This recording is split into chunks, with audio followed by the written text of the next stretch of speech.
Walter Green didn't expect to open his door that morning, let alone to a 7-year-old girl, dripping with rain, trembling beside a half-dead German shepherd. His hands had long since forgotten how to hold anything fragile. His heart, even longer. But when Lily Carter whispered, "He needs someone who knows how to fix broken things," something ancient stirred within him. This is not just a story about a dog. This is a story about a man on the edge of silence, a little girl born with stubborn hope, and a final act of love that would echo through a town, and maybe through you, too. Stay with us, because by the end, you may believe what Walter once forgot. Sometimes, broken things are the ones most worth saving. Watch this video to the end. It carries a deeply emotional message, one you won't forget. It was the kind of morning that made the whole town feel like it had hit pause. Gray skies hung low over Hopewell, Vermont, the streets glistening with the leftovers of a steady, whispering rain. The maple trees along the gravel road shivered with each gust of wind, their leaves already tinged with autumn's melancholy rust. In the middle of that quiet, in the space between the end of summer and the start of something else, a little girl in a yellow raincoat skipped through puddles as if the clouds had never told her otherwise. Her name was Lily Carter. She was 7, wiry, and always barefoot by choice, no matter how many times her mother warned her about rusty nails or worms. She lived with her mom, Sarah, a nurse at the town clinic, and a woman too tired for anything besides work, sleep, and reminding Lily not to bother old Mr. Green next door. Walter Green, 78, was what people kindly called private, and less kindly called sour. A retired carpenter, he'd once built gazebos, rocking chairs, and even the pews in Hopewell's small church. But since the death of his wife nearly 10 years ago, Walter had shut the door to the world, literally and figuratively. His mailbox sagged like it had given up hope of ever being checked. His porch light had burned out in a storm 3 springs ago and stayed that way. He walked to the general store every Tuesday at 7, spoke only to the cashier, and returned with a newspaper and a can of lentil soup. Lily, naturally, was fascinated by him. She had knocked on his door at least a dozen times that summer, offering him a blueberry muffin once, showing him a frog in a jar another time, and once just standing there quietly, because she said he looked like he forgot how to talk. Each time, the door remained closed. Sometimes she imagined he lived in there like a ghost in an old book. Other times, she was convinced he had a secret treasure chest filled with letters from his past life. Walter, for his part, noticed her more than he let on. He saw her from the window as she jumped rope. He recognized the way she always paused before his walkway, squinting at the chipped nameplate that read, W. Green. And though he'd never admit it, he once pressed his ear to the door when she softly said, "I think you just need a friend." But that morning, the rain had painted the world quiet, and Lily wasn't knocking to say hello. She was soaked through to her socks, her hair matted to her face. Her arms were trembling from the weight of the soggy towel she had tried to wrap around the limp body of a large German shepherd. The dog lay crumpled near the gutter, his back legs dragging behind him like anchors. He wasn't bleeding heavily, but his breathing was ragged, his eyes dull, his ribs visible through his soaking fur. Lily had found him only minutes before while searching for snails near the drainage ditch. At first, she thought he was dead, but when he raised his head slightly, just enough to let out a soft whine, she dropped to her knees beside him. She spoke gently, not sure if he could hear. "It's okay, buddy. I'll get help." She looked around, saw no one, except for him. Walter Green's front porch loomed just a few houses down. Lily knew it was a long shot, but in that moment, she didn't think about the times he'd ignored her, or the way her mom warned her not to pester Mr. Green. She thought only of the way his hands had looked once, strong and worn, as he carried a wooden stool out to his porch months ago. She believed he could fix this. She ran, slipping once on the wet gravel. She stood at his door and knocked. No answer. She knocked again, this time calling out, "It's an emergency. Please." Still silence. Then she pressed her forehead against the door and whispered with the kind of raw certainty only children can have. "He needs someone who knows how to fix broken things. Like you." Behind the door, Walter froze mid-step. The words landed like a brick in his chest. Fix broken things. That phrase. His wife, Marianne, used to say that about him, how his hands weren't just made to shape wood but to repair the world. He had built her a cane out of maple when cancer weakened her legs, sanding it every night so it never splintered her skin. He hadn't touched his tools since she passed. His heartbeat picked up. He moved toward the door, and for the first time in 10 years, his hand reached the doorknob. He opened it slowly. Lily stood there, dripping wet, holding the towel in shaking arms. Her eyes locked onto his with such urgency, such innocent trust, that something cracked inside him. She stepped aside and pointed. "He's hurt. Bad. Please." Walter said nothing. He stepped out, looked down the road, and saw the dog lying still. The rain had lightened now, just a drizzle, but it felt like the whole world was watching. He turned back to Lily. "Get me a blanket," he said, his voice rough like gravel. "And stay close." And just like that, the door stayed open. Closed for a decade, opened for a whisper. The morning after Walter Green opened his door, the town of Hopewell didn't feel all that different. Clouds still rolled across the sky like slow-moving ships, and the leaves still rattled softly in the wind. But inside one weathered little house on Millridge Lane, something had changed. The house that had sat in stillness for nearly a decade was now filled with sound. Max, the wounded German shepherd, was sleeping in a thick pile of blankets beside the fireplace, his breathing steadier but still shallow. Lily sat cross-legged on the hardwood floor beside him, gently stroking his ear with a look of fierce protectiveness that didn't quite match her tiny frame. Walter moved around the kitchen, filling a dented kettle and pulling down an old recipe book he hadn't touched since Marianne passed. He hadn't planned on making soup, but Lily had asked quite seriously, "Don't you think Max would get better faster if the house smelled like food?" And somehow, that had made perfect sense. So now, the windows fogged with steam, and the room smelled faintly of carrots and thyme. By the third day, Lily showed up at 7 in the morning with a battered sketchbook under one arm and a bag of dried dog food under the other. Her mother, Sarah, didn't like the visits, Walter could tell. She always waited by the gate with her arms crossed until Lily disappeared into the house. "Don't stay too long," Sarah warned from the sidewalk, her voice taut. "Don't bother him if he looks tired." Walter didn't say anything, neither did Lily. She just waved and trotted through the gate like she had every right in the world to be there. Max improved slowly. He could sit up now, and his tail thumped when Lily entered the room. She insisted they name him Max, because he deserves a name that sounds strong. Walter didn't argue. He was already carving a nameplate from an old oak board he'd kept in the shed. In the afternoons, Lily watered the flower beds that had long gone dry, humming tunes no one taught her. She asked questions about every plant. Some he remembered, some he made up. He built her a small garden box beside the porch, and she planted clover in it, saying Max would like the smell when he got stronger. The neighbors took notice, of course. Nancy and Bob, who lived 2 doors down, had a perfect view of Walter's front yard from their kitchen window. They were in their 70s, retired, and considered gossip a form of civic duty. Bob leaned over the window one morning and whispered, "$10 says he smiles by the end of the week." Nancy didn't look up from her crossword. "5 says he already did, and we missed it." They started waving to Walter as he sat with Lily and Max on the porch. And when he nodded back just a little, they nearly called the paper. Inside the house, something softer was blooming. Walter had opened the old shed behind his house for the first time in years. It smelled of oil and memory.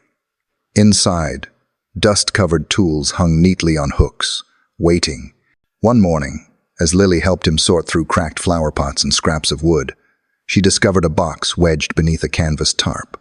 "Can I open it?" she asked. Walter hesitated, then gave a short nod. The box contained old letters, photographs, and a sealed envelope marked with a name in faded ink. Sarah Carter. Lily tilted her head. "That's my mom."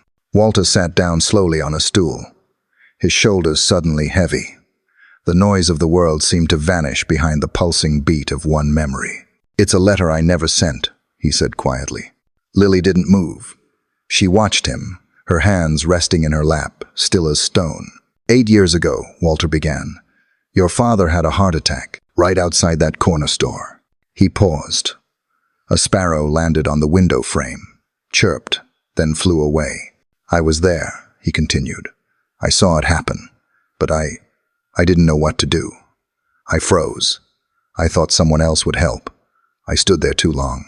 He cleared his throat, but the words had already landed, like iron. By the time someone did call for help, it was too late. Lily blinked, lips slightly parted. I wrote your mother that letter. He gestured toward the envelope. To explain, to say I was sorry, but I never mailed it. I didn't think it would matter. I thought she'd hate me either way. Lily looked at the box again, then back to him. My mom doesn't hate people, she said, but she remembers hurt for a long time. Walter gave a hollow chuckle. That's fair, he said. So do I. The kitchen clock ticked like a heartbeat. Max let out a small, reassuring snore beside the hearth. Walter looked at Lily then, really looked at her, and something inside him unclenched. I want her to have the letter, he said. Lily nodded. Okay. They sat there for another few minutes, the letter between them like a quiet visitor. Outside, the wind moved gently through the branches of the maple trees, and the world, for once, didn't feel quite so old. The house had not only warmed from the stove, but from something deeper, an honesty that had been waiting far too long to be spoken aloud. And though nothing had been forgiven yet, the act of remembering together was a kind of beginning. The envelope sat on Sarah Carter's kitchen table for an entire night, unopened, but heavy enough to press against her chest even from across the room. She hadn't planned to read it, when Lily brought it home softly, saying, "It's from Mr. Green. He said you should have it." Sarah had nearly tossed it in the trash. She had no interest in hearing anything that man had to say. Not after all these years. Not after how cold and detached he'd been. Not after what happened to Mark. But something about the way Lily had looked at her that afternoon, gentle, unsure, quietly hopeful, had stopped her. So the letter remained on the table, untouched, its seal brittle with age, as the sky outside dimmed to slate, and the world hushed into night. Sarah didn't sleep much. She paced. She folded laundry she'd already folded. She ran the dishwasher half empty just to give her hands something to do. And finally, around 3 in the morning, she sat down with a cup of chamomile tea that had long gone cold and opened the letter. It wasn't long. Walter had written in uneven but careful handwriting. He spoke of guilt, of helplessness, of the image of her husband collapsing, and how frozen he'd felt standing there, how he'd never forgiven himself, how he understood if she never did either. He hadn't made excuses. And somehow, that was worse. By the time dawn crept through the curtains, Sarah Carter's anger had softened into something she couldn't quite name. It wasn't forgiveness. Not yet. But it was the first time she allowed herself to wonder if she'd been carrying her grief in the wrong direction all these years. That afternoon, while Lily was still at school, and the autumn light stretched long and golden across the neighborhood, Sarah walked across the gravel road and stood in front of Walter's house. The door was already open. Max was lying on the porch, his ears twitching. Walter was kneeling beside the flower beds, his hands covered in dirt, digging small holes in the shape of a new border. Purple coneflowers, lilies, and bluebells, his late wife's favorites, sat in plastic trays beside him. He looked up when he saw her shadow cross the porch. "Morning," he said, voice steady but cautious. Sarah stepped forward slowly. "Those were Marianne's flowers, weren't they?" Walter nodded, wiping his palms on his jeans. She liked color, even in fall. They stood in silence for a moment, the air between them taut, but not sharp. "I read the letter," Sarah said. Walter didn't speak. She looked down at her hands, then back up. "I thought you were heartless. Turns out, you've been carrying too much heart." His breath caught for a moment. "That was all. I hated you," she continued, not unkindly. "I told myself you were a coward, that you didn't care. It was easier than believing someone had tried and still failed." Walter swallowed. "I should have done more." "Maybe," Sarah said. "Or maybe we all just wish we could have done more." She stepped onto the porch and knelt beside Max, who lifted his head just enough to nuzzle her palm. "I don't forgive you," she added quietly, "but I don't hate you anymore." Walter nodded once, slowly. "That's more than I deserve." They didn't talk much more that day, but something had changed. The next time Lily visited, Sarah didn't wait by the gate. She even waved. Max, now stronger, could stand and walk in short bursts. His tail wagged when Lily arrived, and he would follow her slowly from room to room, occasionally plopping down on her feet if she stood still too long. He had learned to sit on command and bark once, when asked if he wanted treats. Walter built him a food station from cedar wood, engraved with the name Max, and a paw print. When Lily saw it, she squealed and hugged his waist. He patted her head, awkward but smiling. He smiled a lot more now. Sometimes, he even laughed. It started the day Lily convinced him to teach her how to use a small hand plane. She stood on a wooden crate beside his workbench, trying to copy his movements, her tongue sticking out in concentration. "You're gonna sand your fingers off," he grumbled. "No, I won't," she declared. "I'm a natural." The wood shaving curled like ribbons, and when she managed a clean edge, she gasped with joy. Walter chuckled, really chuckled. It echoed through the shed like a sound the walls hadn't heard in a decade. He began rebuilding the fence around his yard, piece by piece. Not because it needed it, but because he wanted something to care for again.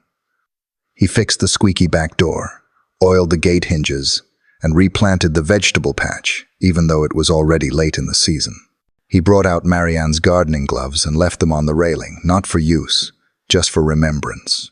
And one evening, as Lily sat cross-legged under the old oak tree, reading a story aloud to Max, Walter sat beside her with a quiet sigh. "I thought I was waiting to die," he said softly, not looking at her. Lily looked up.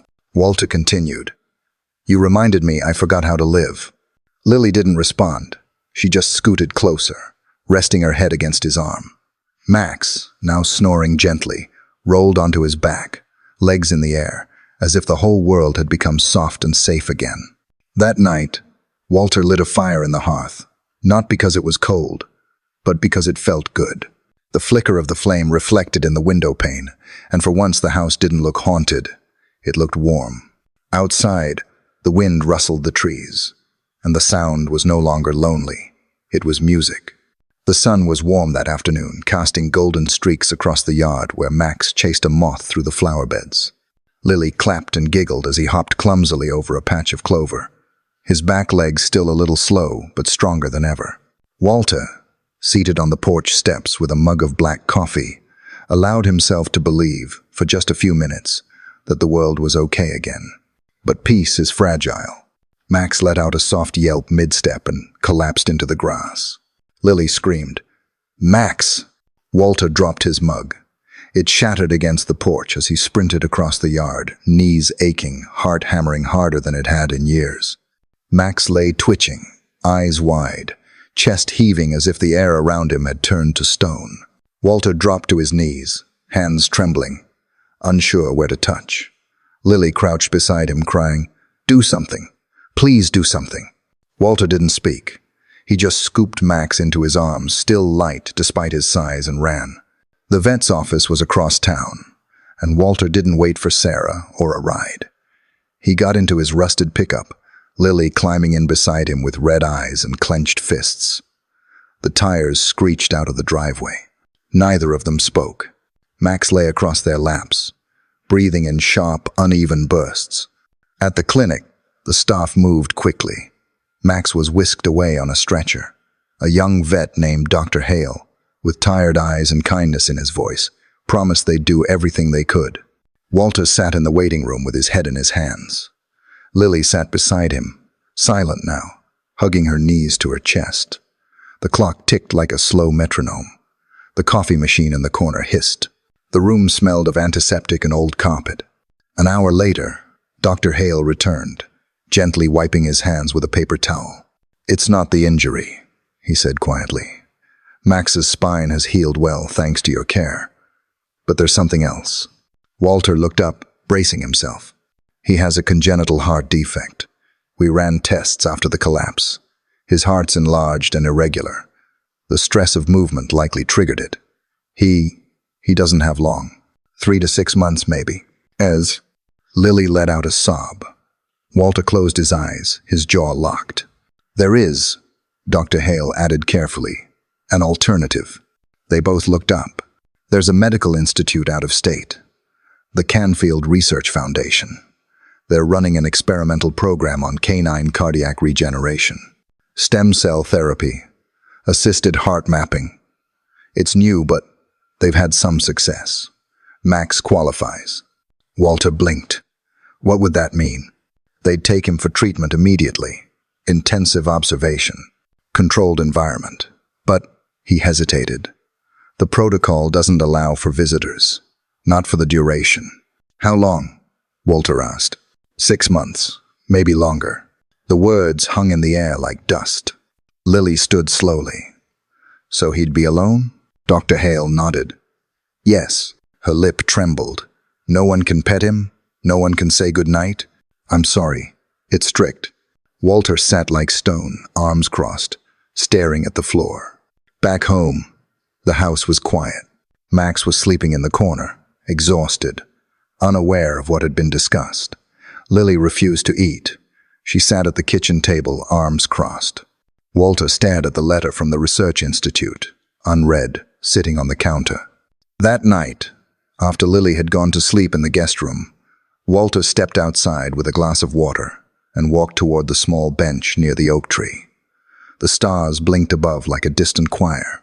The yard, once overgrown, now hummed with life flowers leaning in the moonlight, crickets whispering in the shadows. Max followed, tail wagging weakly. He curled up at Walter's feet, head resting on his shoe. Walter rubbed his ears slowly and whispered, "Don't take him, Lord. I'm not ready to say goodbye again." He closed his eyes and saw Marianne's face, smiling, fragile, fading in memory. He remembered holding her hand in that final hospital room, remembered the smell of sterile sheets and the sound of beeping monitors. He had said goodbye then, and it had carved something out of him that never quite healed. He looked down at Max. The next morning, Lily woke to the smell of pancakes and bacon. She stumbled into the kitchen, surprised to see Walter at the stove. He turned to her and said, "I need your help making a decision." She sat down at the table. He handed her the research brochure. She skimmed it, frowning. Then she slammed it on the table. "He's not a project," she said, eyes blazing. "He's family." Walter nodded slowly. "That's what I needed to hear." He reached down, scooped Max into his arms, and hugged him close. The dog licked his cheek, then laid his head on Walter's shoulder, as if he understood. Walter whispered, "We choose love over time." He tossed the brochure into the fireplace. The paper curled and blackened, drifting upward in soft spirals as the room warmed with flame. Outside, the garden swayed gently in the wind, and in the center of it all, 3 lives continued, imperfect, fragile, but deeply, defiantly together. The garden had never looked more alive. It was late October, but the yard outside Walter Green's home glowed as if spring had made a surprise visit. Yellow and white chrysanthemums lined the edges of the lawn. Sunflowers leaned from their pots, and paper lanterns swayed in the soft breeze like gentle ghosts. A folding table stood beneath the old oak tree, covered in a mismatched tablecloth dotted with paw prints, balloons tied to its legs bouncing in rhythm with the wind. On it sat a cake shaped like a dog bone, homemade, slightly lopsided, and proudly frosted with peanut butter and cream cheese. This wasn't just any gathering. It was Max's last day party. Lily Carter, now a seasoned hostess at just 7 years old, had planned it all. The moment she and Walter had decided not to send Max away for treatment, she began sketching ideas in her notebook. Flowers, music, pictures, a speech, not a funeral, not a goodbye, a celebration. Because if someone only gets one last day, she'd said firmly, it should be the best day ever. Walter had smiled, his eyes glassy. "Best day ever," he repeated. "All right then, let's make it count." And so they did. Nancy and Bob, the lively retired couple down the street, were the first to join the planning committee. Nancy brought pies, her famous blueberry and a strange coconut lime creation that no one liked but everyone admired for its ambition. Bob handled the chairs and security, which mostly meant keeping squirrels away from the cookie tray. Lily made invitation cards with crayons and construction paper, each one adorned with Max's paw print. She delivered them in person to the neighbors and even to the mailman, who wiped his eyes and promised to bring a tennis ball. Walter didn't say much during the days leading up to the event, but every morning he was outside early, trimming hedges, repainting the gate, and checking the weather like it was his full-time job. He fixed the wobbly porch step and hung a handmade sign from the oak tree that read, "Thank you, Max." Sarah had watched the preparations in quiet acceptance. At first, she didn't know how to feel about it. Her daughter planning a party for a dying dog felt both heartbreakingly beautiful and almost too much to bear. But the more she saw the joy in Lily's face and the peace in Walter's eyes, the more she understood. This wasn't about death. It was about gratitude. The party began in the early afternoon. Friends, neighbors, and even strangers who'd read about Max's story in the local paper arrived with folding chairs and stories of their own dogs. Kids played tag through the flower beds. A local guitarist volunteered to sing folk songs beneath the trees. Someone brought lemonade. Someone else brought tissues. Max sat in the center of it all, on a soft blue blanket with his name stitched along the edge. His legs no longer carried him far, but his eyes sparkled. He wore a tiny felt crown that Lily had made, slightly askew on his furry head. He panted happily as people came by to pet him, talk to him, and thank him. Walter sat beside him, his hand never leaving Max's back. Occasionally, he'd lean down and whisper something only the dog could hear. Sarah arrived halfway through, holding a small, folded piece of fabric in her hands. When she reached Max, she knelt quietly, her face soft, her voice steady.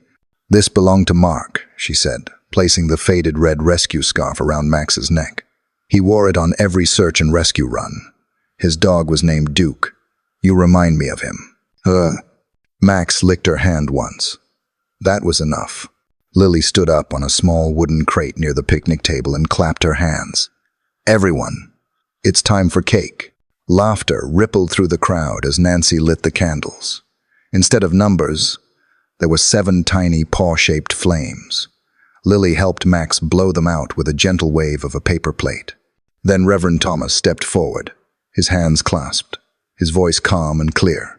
"Friends," he said, looking at Max, then at Walter, then the rest of the gathering. "Some lives don't last long, but their love echoes forever. This dog, this friend, has brought healing to a man, joy to a child, and unity to a neighborhood. That's more than most kings accomplish in a lifetime." Heads nodded. Tears were dabbed away. Max, seemingly aware of the moment, wagged his tail once and laid his head down on Walter's foot. As the sun dipped lower, people began to drift home. They left slowly, as if reluctant to break the spell the day had cast.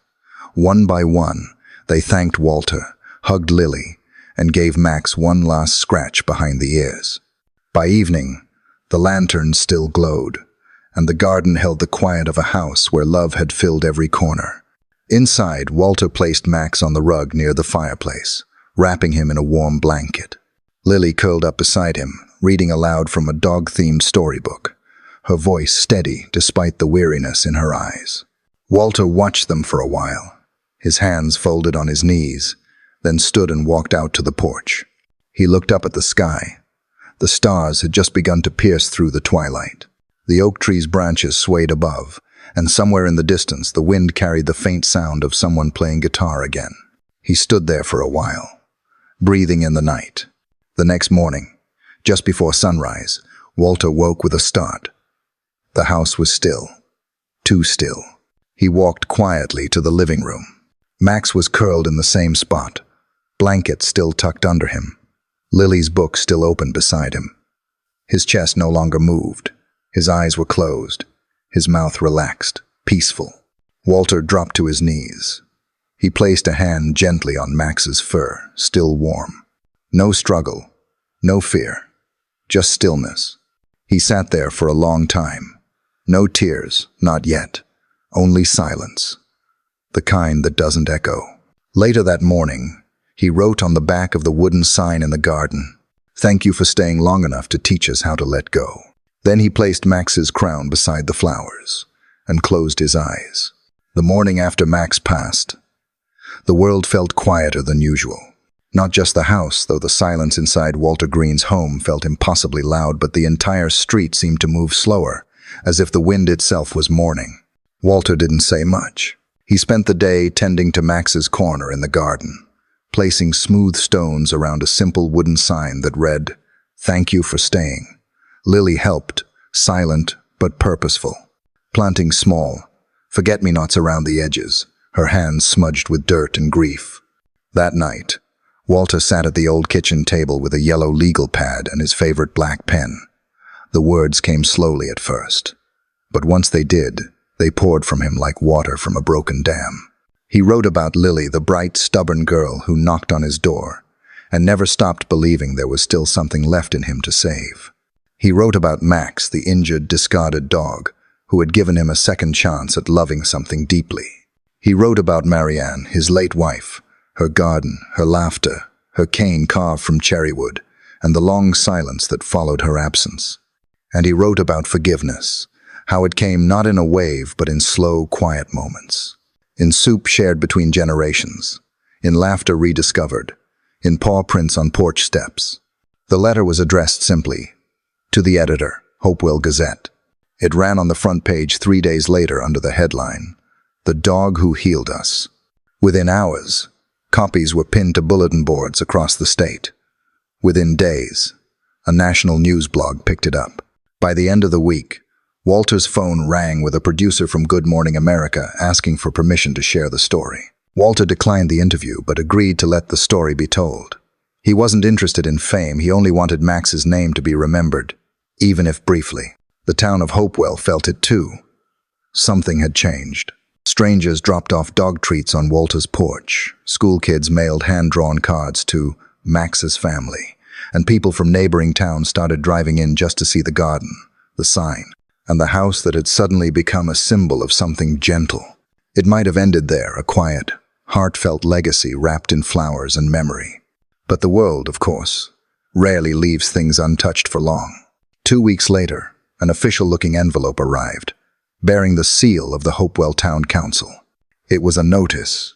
The property at 419 Millridge Lane, Walter's home, was now under review.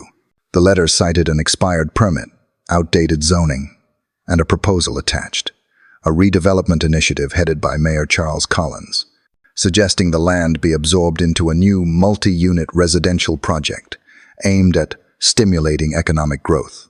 Walter read the letter 3 times. Then he placed it on the table, sat down slowly, and muttered, "They want to build over Max." Sarah came over that afternoon. She read the letter, her eyes narrowing. "They're trying to erase him," she said. Walter nodded once, "And everything he gave us." By that evening, the news had reached Nancy and Bob. By morning, it had reached Reverend Thomas, the school librarian, and the town's only coffee shop. By the following week, it had reached every resident of Hopewell. Mayor Collins wasn't a cruel man, just a practical one. But his quote, printed in the Gazette, fanned the fire.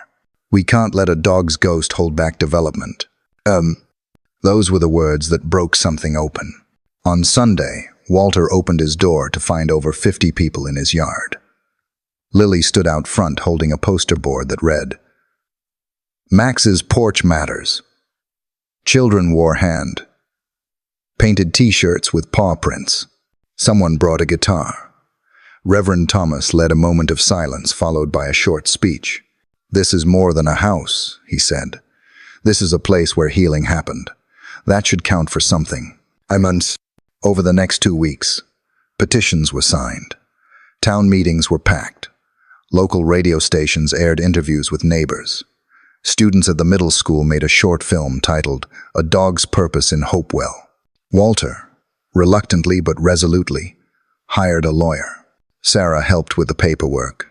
Lily drafted thank you notes, and Nancy baked 24 oatmeal cookies for the Community Fuel Fund, which Bob claimed meant keep morale and blood sugar high. Mayor Collins didn't back down easily. He cited tax revenue, housing shortages, and bureaucratic obligations. But each time he spoke, someone would rise and read a quote from Walter's letter, or share a story about Max, or simply say, "We can build homes somewhere else, but you can't rebuild what this house gave us." Then came the day of the hearing. The town courthouse was full.